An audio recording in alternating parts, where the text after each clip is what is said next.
Este es un recordatorio de cómo usamos catéteres endovenosos en caballos y sus complicaciones. Muy cortamente quiero recordar un poco el tipo de catéteres que usamos en caballos, en burros, en todas las especies de équidos. Básicamente se dividen en dos tipos, en los catéteres que son sobre aguja y los catéteres que son sobre alambre. Los catéteres sobre aguja son generalmente de uso más corto, empezando por los catéteres tipo Avocat de teflón, que duran 2-3 días, no más que eso, que son friables, son de menor calidad y se rompen más fácilmente. Entonces se usan para tratamientos cortos. Los catéteres de poliuretano también pueden venir sobre aguja, por ejemplo los Mylacath, que duran hasta 7 a 10 días, son de mayor calidad, pero todavía son fáciles de colocar. Y después existen los catéteres sobre alambre, o también llamados vías centrales, o catéteres over the wires, o catéteres largos, de las cuales en Latinoamérica tenemos las marcas Certofix, de Brown, Arrowcath, de Arrow. Son generalmente de poliuretano, hay otras marcas también de silicona, y son catéteres que duran mucho más, que son más engorrosos para colocar, pero que duran hasta 28 días y que pueden tener más de una luz, permitiéndonos hacer administraciones de distintos tipos de medicamentos que por ahí pueden ser incompatibles entre sí al mismo tiempo. Hay distintos diámetros. Los catéteres que más usamos en caballos adultos son de 14G, ya sea para fluidoterapia o para administración de medicamentos, pero existen catéteres más chicos, por ejemplo de 16G para fluidoterapia en potrillos, en neonatos, e incluso más chiquititos, ya todos esos sobre aguja, para usos particulares, ya sea para monitoreos anestésicos de presión intraarterial, para perfusiones regionales endovenosas en miembros distales, en caballos adultos, y de la otra punta, catéteres muy gruesos, muy grandes, de diámetro 10 o 12G, que se usan para fluidoterapias endovenosas de alto flujo, sobre todo para resucitación en caballos que van a entrar a anestesia, por ejemplo, de cólico. Acá tengo un par de fotos de catéteres sobre aguja y sobre alambre. La gran mayoría de los que se usan en práctica diaria ambulatoria son catéteres sobre aguja. Y las vías centrales, los catéteres over the wire, se restringen para uso hospitalario, sobre todo en neonatología. Estos son mucho más avanzados, son más engorrosos para colocar. Después quizás puedo hacer un video mostrando el proceso de colocación de un catéter sobre alambre, pero se restringen a uso hospitalario y nos permiten trabajar de forma mucho más prolongada en esos pacientes que quedan internados. Más allá del proceso individual de colocación del catéter, creo que hay conceptos que se tienen que siempre respetar, que son el uso aséptico de lo que es efectivamente un cuerpo extraño en el torrente sanguíneo. Bien, los catéteres endovenosos siempre se tienen que colocar asépticamente, en lo posible haciendo una tricotomía de la zona. Si bien hay casos, sobre todo en caballos adultos, caballos que llegan de golpe para tratamientos cortos y donde el cliente no quiere hacer una tricotomía porque el caballo está en competencia, eso es respetable y siempre hay que pedir permiso antes de depilar un caballo. En esos casos hay que hacer una preparación aséptica si no se hace más allá de la tricotomía. Hay que siempre usar guantes, como mínimo para la colocación de un catéter sobre aguja, guantes de látex o nitrilo. Para una colocación de un catéter over the wire, siempre hay que tener guantes estériles porque se necesitan las dos manos estériles para la técnica de colocación del catéter. Hay que hacer una antisepsia quirúrgica completa con iodopovidona, clorhexidina, alcohol. Luego colocarlo, y en potrillos que pasan mucho tiempo echados, después siempre hay que mantenerlos vendados. Generalmente yo uso siempre vendas de tipo Tensoplast, porque las vendas de tipo Cobano B-Trap, las vendas elásticas, se suelen ajustar, se suelen ceñir y queda, después de un día o después de un rato a veces, queda el catéter destapado. Hay errores muy comunes que se cometen. Este es uno que estoy mostrando en esta foto. Los catéteres siempre tienen que tener una extensión endovenosa, porque de lo contrario, si tenemos el obturador del catéter unido directamente al catéter, solemos hacer eje sobre el punto de inserción en la piel y los catéteres se van a quebrar o se van a doblar o se van a ocluir más rápidamente. Entonces eso no es una buena técnica, especialmente en un potrillo. Los catéteres se tienen que inspeccionar diariamente a rajatabla, especialmente si están vendados, porque todo tipo de inflamación en el sitio de inserción de un catéter puede progresar muy rápidamente, y ante la menor duda de que haya inflamación en el sitio de colocación del catéter, ante la menor duda ese catéter se tiene que sacar antes de que se convierta en una infección.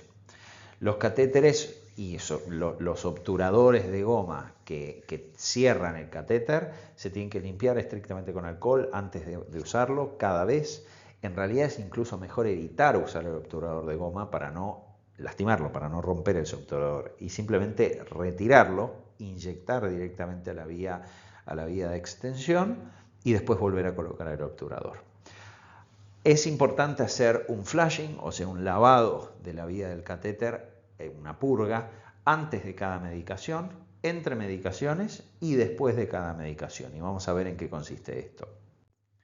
Para hacer el flushing o la purga del catéter se usa solución heparinizada, que normalmente es una solución salina al 0,9% más heparina a una dilución muy diluida de 4 unidades por mililitro, que es una dosis muy bajita, muy diferente a la dosis de uso sistémico de la heparina, que es muchísimo más alta. Si no tenemos solución heparinizada, no hay ninguna diferencia clínica, se puede usar simplemente solución fisiológica.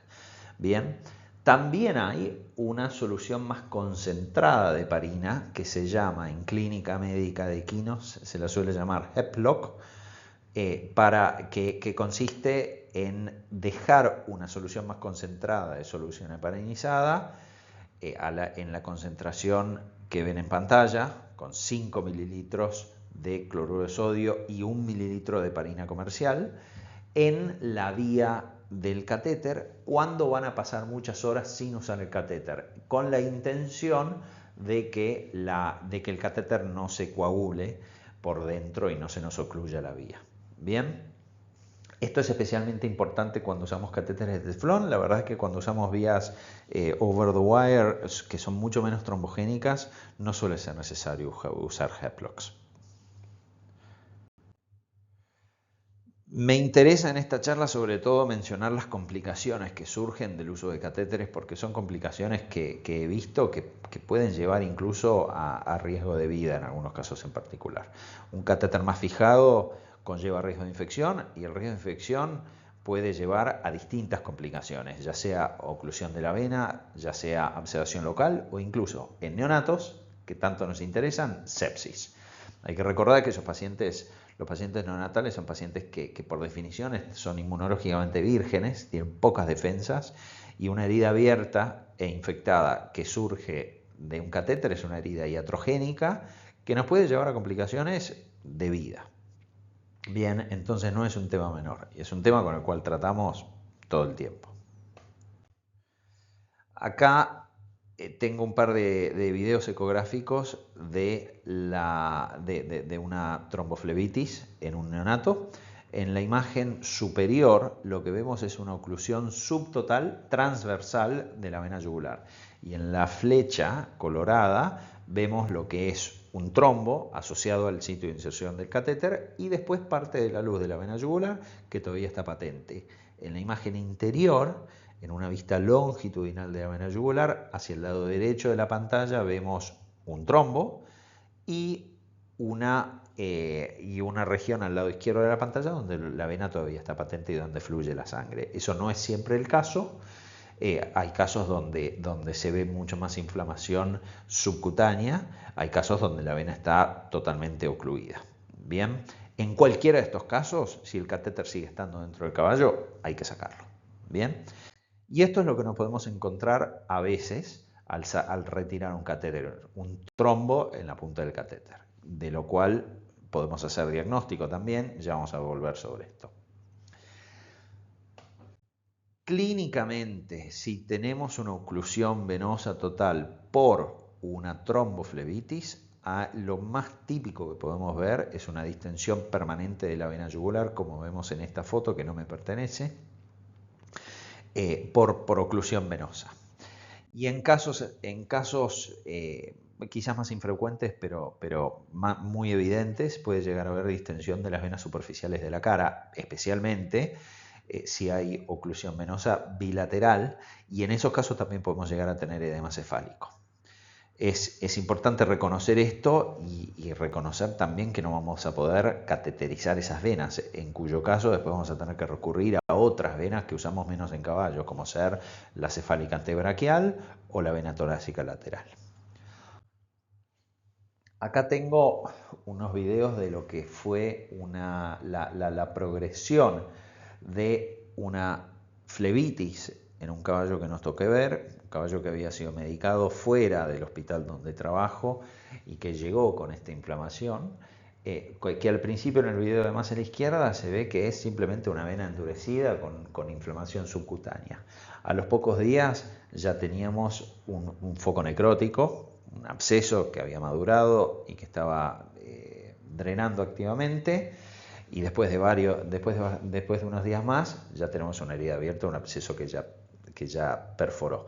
Ese caballo sufrió una oclusión total de la vena ipsilateral, con consecuencias ciertas para el futuro de un caballo de carrera, ¿sí? Donde el drenaje venoso es importantísimo. Y además, ese caso requirió tratamiento con antibióticos orales para evitar toda inyección durante más de un mes, ¿sí? Con lo cual, estas complicaciones simplemente son importantes y pueden darnos muchos dolores de cabeza.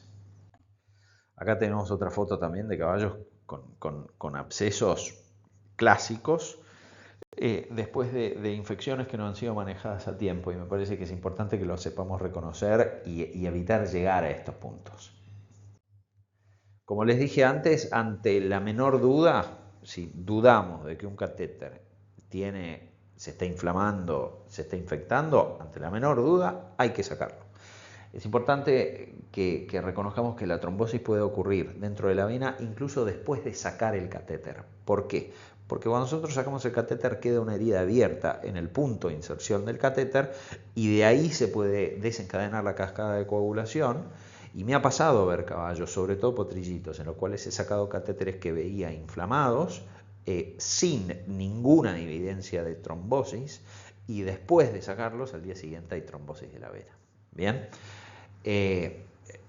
Cuando nosotros quitamos un catéter, tenemos dos opciones de cultivo bacteriano. En primer lugar, podemos cultivar, como les dije, la punta del catéter, pero también si tenemos una infección o una inflamación subcutánea, podemos hacer un hisopado cutáneo del punto de inserción y cultivar eso directamente, con la salvedad de que también puede haber un crecimiento bacteriano de comensales de la piel y tener resultados bacteriológicos quizás erróneos. En el proceso de remoción, yo siempre recomiendo hacer una preparación aséptica de la zona antes de quitar el catéter, salvo que yo quiera hacer un hisopado de la piel, como mencioné recién. Luego de eso, cuando estamos sacando el catéter, si nosotros ya tenemos indicación de que hay infección, lo que vamos a hacer es inyectar durante la remoción del catéter, cuando pasamos por el tracto subcutáneo del catéter, una pequeña cantidad de gentamicina y o heparina, ya sea para evitar la trombosis como para depositar un poquito de antibiótico local en el tracto subcutáneo. Y como les mencioné, si en la punta del catéter vemos un trombo, es probable que eso esté infectado y eso lo podemos derivar en un tubo de tapa roja estéril, simplemente al laboratorio, y que sobre eso se haga un hisopado en el laboratorio y que se plaquee para hacer un cultivo bacteriano. Si ya tenemos una tromboflebitis instalada, bueno, lo básico, como les dije, es primero sacar el catéter. Después, si no hay una sedación evidente y queremos controlar la inflamación, podemos colocar compresas frías varias veces al día, o si ya vemos, como en el caso del tordillo que les mostré en los videos, si ya hay un absceso que tiene que drenar, lo opuesto, compresas calientes. Podemos colocar antiinflamatorios en gel, generalmente diclofenac de uso humano. Podemos colocar pomadas antibióticas, ya sea ácido fusídico, sulfas, etc. Y adicionalmente, en casos que realmente salgan de lo puramente local, podemos utilizar antibióticos sistémicos dependiendo del antibiograma, ya sea orales u inyectables que preferiría siempre no usar algo endovenoso para dar descanso a las venas. También hay descripciones del uso de antitrombóticos como el clopidogrel, que no está muy extendido en la práctica clínica usual. Y en casos muy extremos, esto me ha tocado hacer una sola vez, cuando hay una trombosis masiva de la vena, una oclusión total de la vena y una infección activa, podemos llegar a hacer una trombectomía de la vena yugular, y les dejo ahí un código QR de una descripción de serie de casos donde se describe la cirugía.